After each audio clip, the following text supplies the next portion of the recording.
in a way, you can see that the two can relate to each other, and take note, they're good friends. Pero ang sinasabi pa, ang mas important sinasabi ni President Digong dyan sa kanyang statement na nilabas is yung about the Philippines.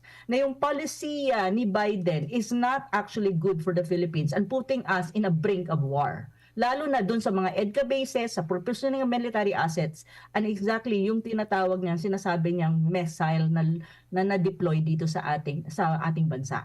So sinasabi niya na parang nananawagan din siya kay Trump na I hope you can see this situation in my country. And I hope when you win in the election in November, this changes.